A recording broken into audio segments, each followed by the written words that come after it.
Iupod po natin ang ating mga ulo at ibigin po natin ang ating mga mata. Praise God.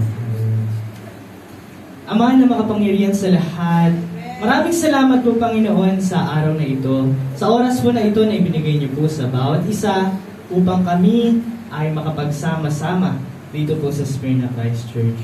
Maraming salamat din po Panginoon sa pagkakataon na kami ay makapagbulay-bulay ng iyong salita. At lalo't higit patungkol Panginoon sa amin bilang iyong templo habang kami ay namubuhay dito sa mundong ito. Nawa Panginoon ay bigyan mo po kami ng knowledge and wisdom para po ay patuloy po namin ito na may apply sa aming buhay na bilang isang templo dapat palagi naming naisin na kami ay naaayon sa iyong kalooban. At ganoon din naman Panginoon ay naisin namin na lagi kaming nasa presensya mo Panginoon.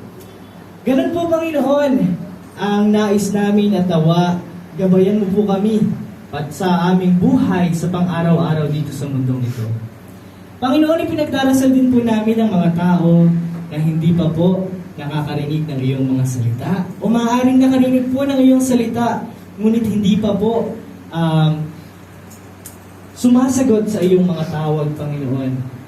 Nawa, Panginoon, ay gamitin mo po kami bilang instrumento upang maabot at maipaliwanag sa kanila ang iyong mga banal na salita na siyang tumatahan sa aming mga puso, Panginoon. Panginoon, ipinagdarasal din po namin ang mga tao na ginagamit mo bilang instrumento, hindi lamang po dito sa Pilipinas, Panginoon, bagkus sa buong mundo. Na nawa, Panginoon, ay patuloy mo po silang ingatan, bigyan ng kalakasan, at bigyan ng mga pang-araw-araw sa kanilang mga buhay, Panginoon.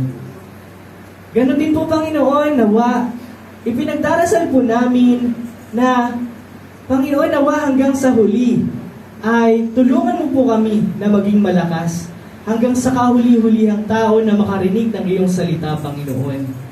Na hanggang sa dulo, kami dito sa Smyrna Christ Church ay sama-sama pa rin, Panginoon, na nagpupuri sa inyo from generations to generations, Panginoon.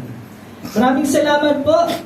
Patuloy mo po kaming i-bless. Patuloy mo po kaming ingatan. Patuloy mo po kaming palakasin, Panginoon. At nawa, ang mga tao rin po na umattend dito sa araw na ito ay patuloy po na maging malakas.